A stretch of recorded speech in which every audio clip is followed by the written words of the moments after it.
Estamos iniciando mais um programa Cidadania e Serviço Público, um programa da Federação das Entidades de Servidores Públicos do Estado de São Paulo, FESPESP. E hoje nós vamos conversar com dois diretores da nossa federação. Diógenes Francisco Marcelino, que é do Poder Judiciário e secretário-geral da federação. E Luiz Carlos Tolói Júnior, que é da Secretaria da Fazenda, agente fiscal de renda e diretor da área de saúde na nossa federação. Voltamos já já.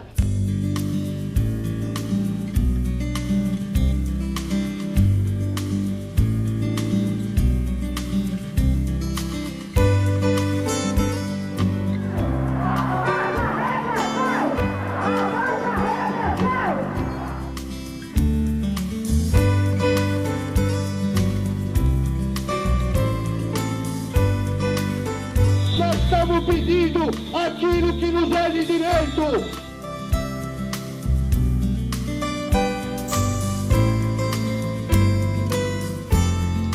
Estamos de volta com o programa Cidadania e Serviço Público, um programa da Federação das Entidades de Servidores Públicos do Estado de São Paulo, FESPESP.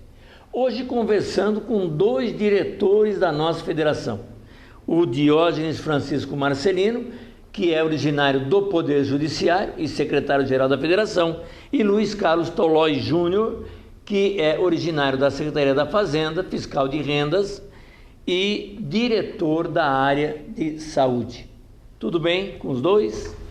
Tudo bem, Certo. Vamos falar um pouquinho da nossa federação, porque a nossa federação tem feito diversos programas com deputados estaduais, federais, discutido com várias personalidades, do judiciário inclusive, mas falamos pouco da própria federação.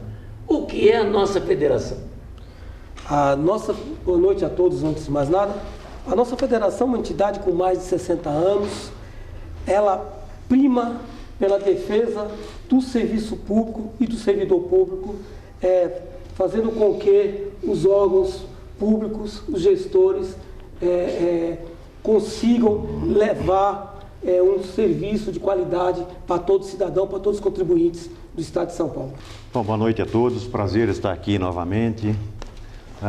Eu acho que a FESPESP, a amplitude do trabalho dela, junto às próprias entidades filiadas, junto aos poderes públicos, é muito importante. Pela tradição que tem a nossa federação, a gente vem conquistando resultados, conquistando lutas muito importantes para o servidor. Que a grande finalidade nossa nada mais é do que qualificação do servidor público, valorização do servidor público, visando principalmente o nosso grande foco é a qualidade do serviço público para a nossa população.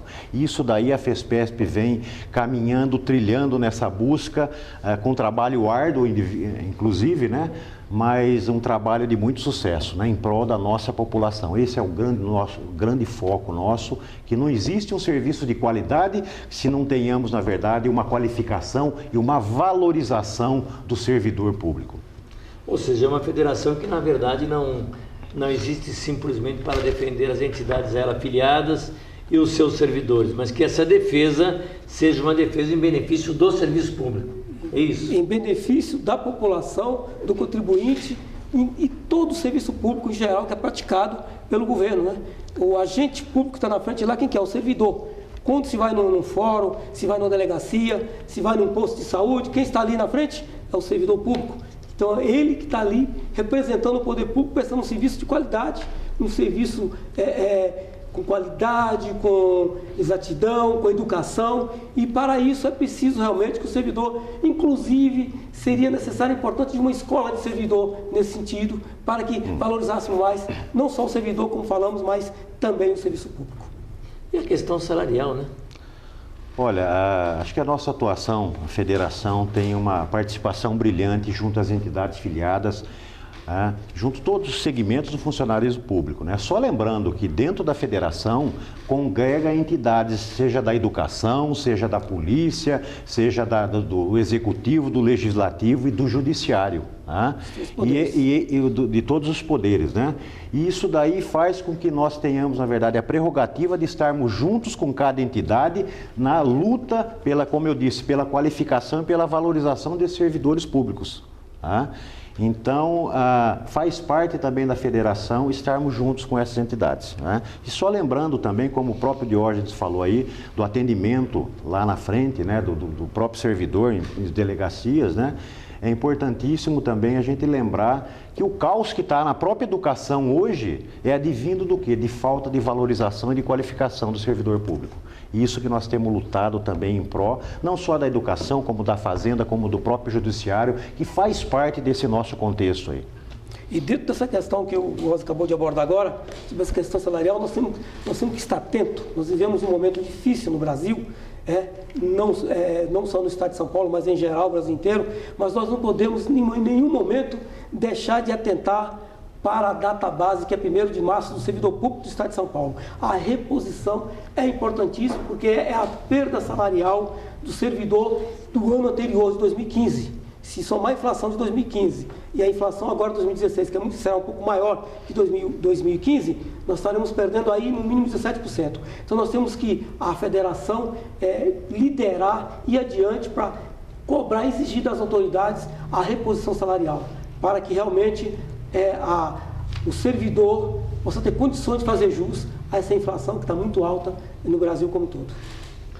O país tem passado aí por alguns problemas políticos, financeiros. Como é que vocês da federação estão vendo este momento no Brasil? Bom, realmente o Brasil atravessa um momento muito sério, muito difícil, mas nós não podemos, em hipótese nenhuma, negligenciar também a atenção para com o servidor.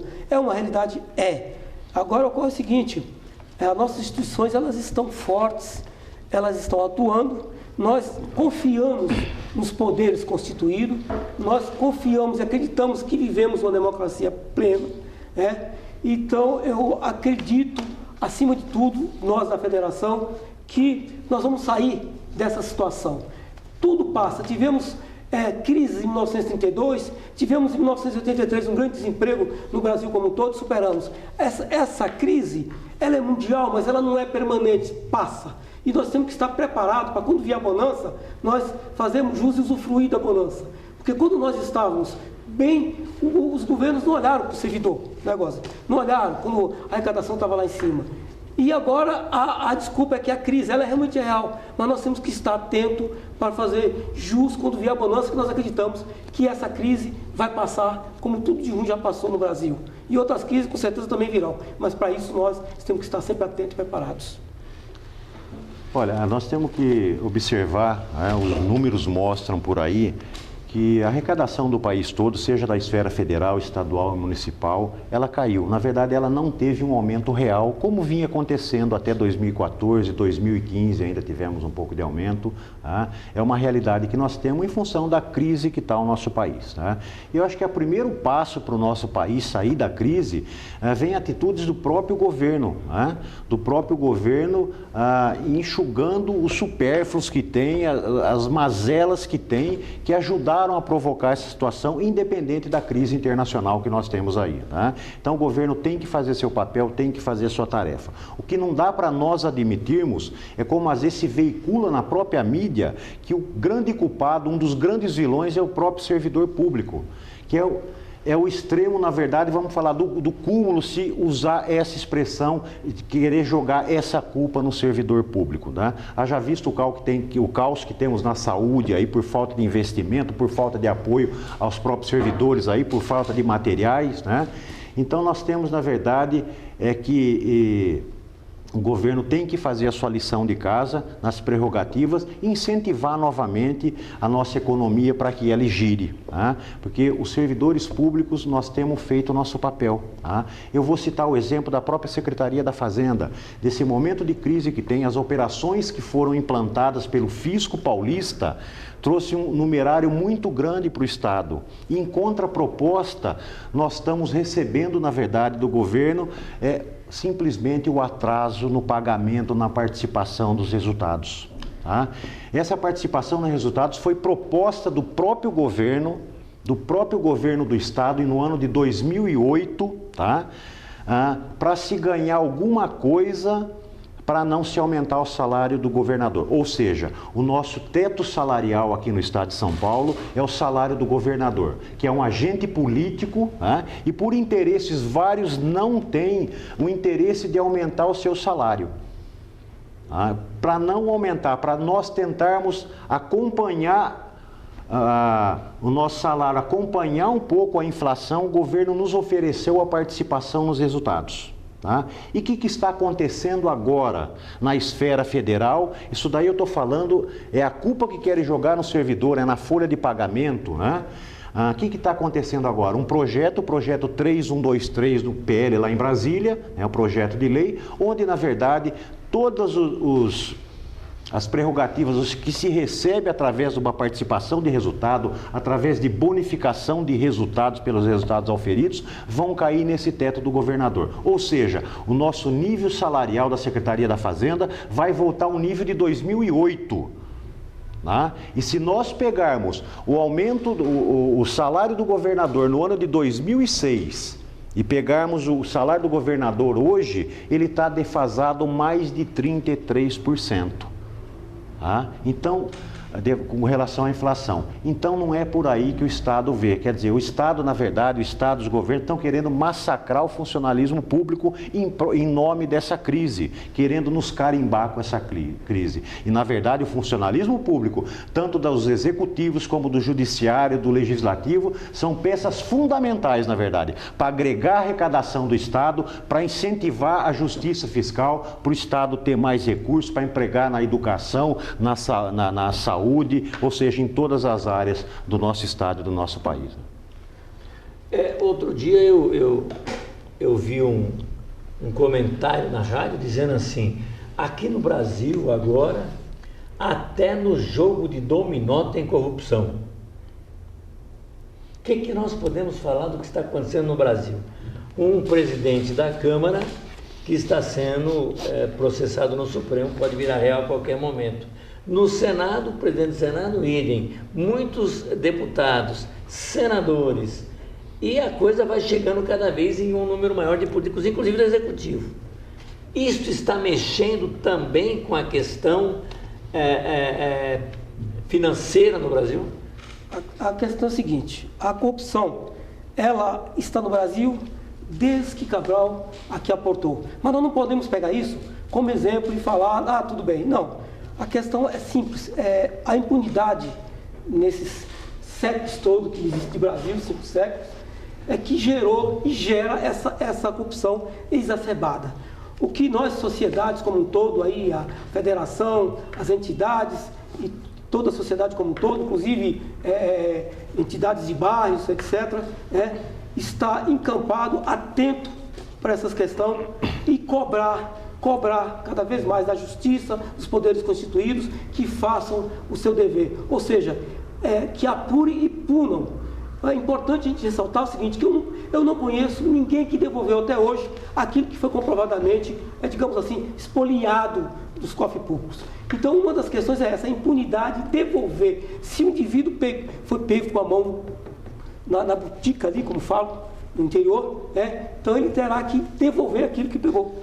Então, nós estamos atentos para essa questão e pedimos que a sociedade brasileira como um todo fique atenta. Nós vamos ter eleições, inclusive, municipais esse ano. É um momento muito bom para a gente fazer a distinção, a diferença daquele político que realmente não só demonstra, mas que seja honesto daquele que é corrupto.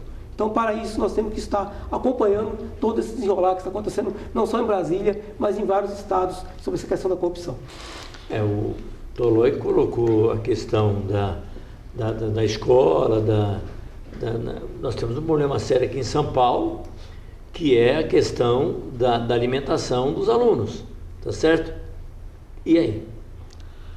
Olha, Rosa, eu acho que se todos tivessem o princípio modéstia à parte, da nossa federação, talvez o país estaria numa situação muito melhor com respeito até aos níveis de corrupção no país, tá? Lembrando que a nossa federação, já falei aqui, a gente visa, na verdade, uma qualidade de serviço ao cidadão, qualidade do serviço público, tá?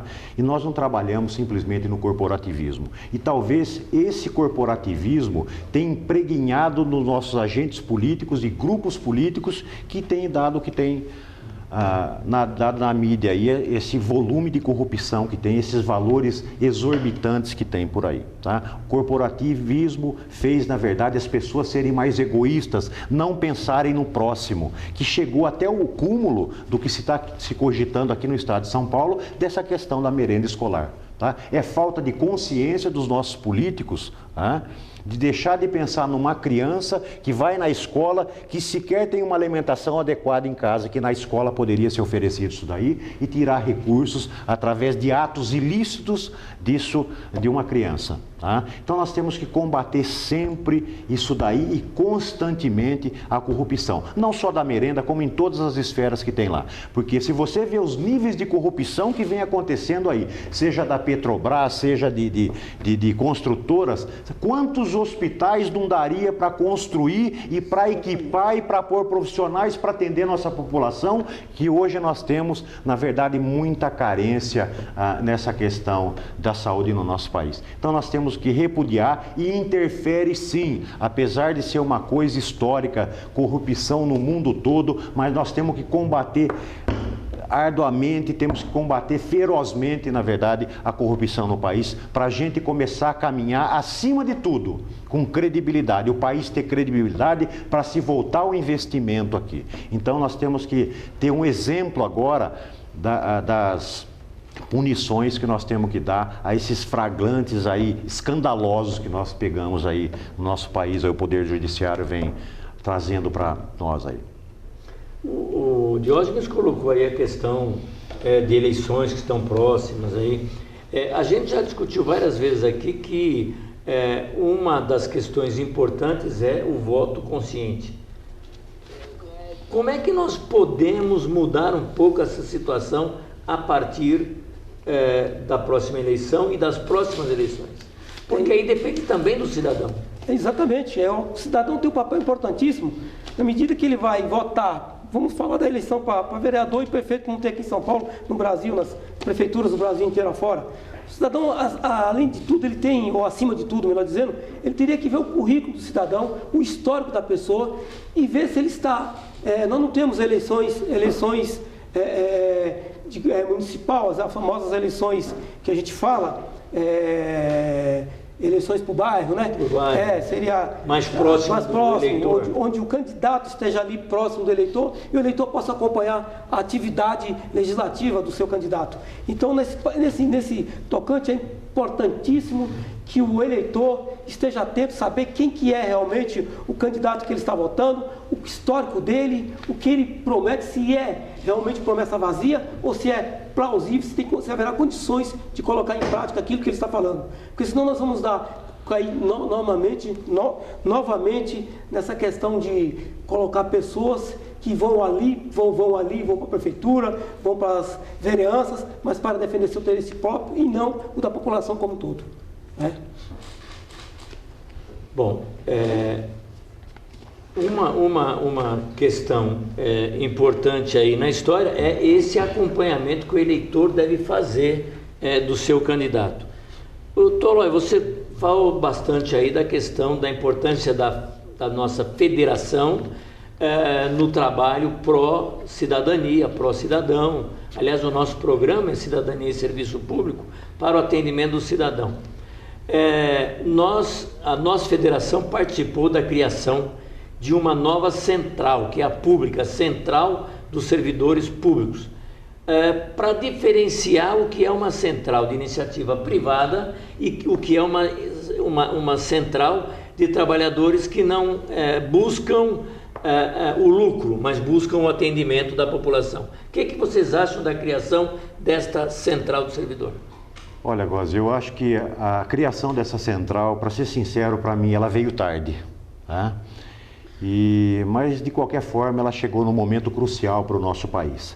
como eu falei, nós temos agora a pública, mais um ente, na verdade, que luta pelo cidadão, principalmente na esfera federal. Isso daí é muito importante. Essa consciência que as entidades filiadas de todo servidor público, como as entidades também particulares, têm que ter ciência da pública, porque a pública, assim como a federação, ela defende a qualidade do serviço público, ela defende também a qualificação do servidor público e ela defende também a valorização do servidor público. Isso é um reflexo que vem diretamente para a sociedade. Tá? E a hora que a gente fala, na verdade, em eleições, corporativismo, né? E engatando a pública aí, muita gente, ou a própria mídia faz, ou a própria customização, ou aporte para campanhas eleitorais que tem por aí, né, se repudiam às vezes o servidor público, mas é importante nós termos consciência, e a pública, na verdade, é um canal importantíssimo para isso, para nós, servidores públicos, para os cidadãos em geral, ter consciência que o servidor público faz parte da defesa dele. O servidor público é quem entende da área da saúde, não é um político que vem naquele momento para cuidar da área da saúde, é o servidor que está lá no seu dia a dia. Então a pública acho que veio, Gozzi, para dar essa força para o servidor público em prol do cidadão e para a defesa, como eu falei, de todo servidor público, da qualificação e da valorização e do serviço público em si para o nosso cidadão. Fazer uma pequena diferenciação aqui. O telespectador pode estar perguntando, por que mais uma central, já que existem tantas? Então, eu queria justamente esclarecer essa questão. É a pública central do servidor, porque a demanda do servidor público é diferente do trabalhador que está lá na iniciativa privada. É totalmente diferente. O trabalhador na iniciativa privada ele tem FGTS, é diferente, é diferenciado o regime. Então nós temos demandas que é exclusiva para o servidor público. E as centrais que já existem, elas não defendem, não levam as demandas do servidor público, por exemplo, para o Congresso, para a Assembleia Legislativa, né, para as secretarias, e a federação, por exemplo, ela leva. Agora, se a federação somar com a central, que é uma central a nível nacional, poderíamos levar as demandas com mais força, com mais energia, porque representa os servidores públicos do Brasil inteiro, e não só do Estado de São Paulo ou do município de São Paulo. Então, a pública central do servidor, ela veio justamente para diferenciar, para defender os interesses, defendendo os interesses do servidor, está defendendo os interesses do usuário do serviço público no Brasil como um todo. Então é essa que é a diferença que nós devemos e temos que deixar claro aqui para o nosso telespectador.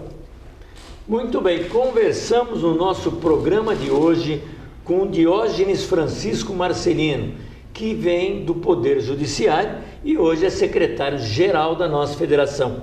E com Luiz Carlos Tolói Júnior, que vem da Secretaria da Fazenda, ele é agente fiscal de renda e que é diretor da área de saúde da nossa federação. Fiquem agora com o nosso noticiário.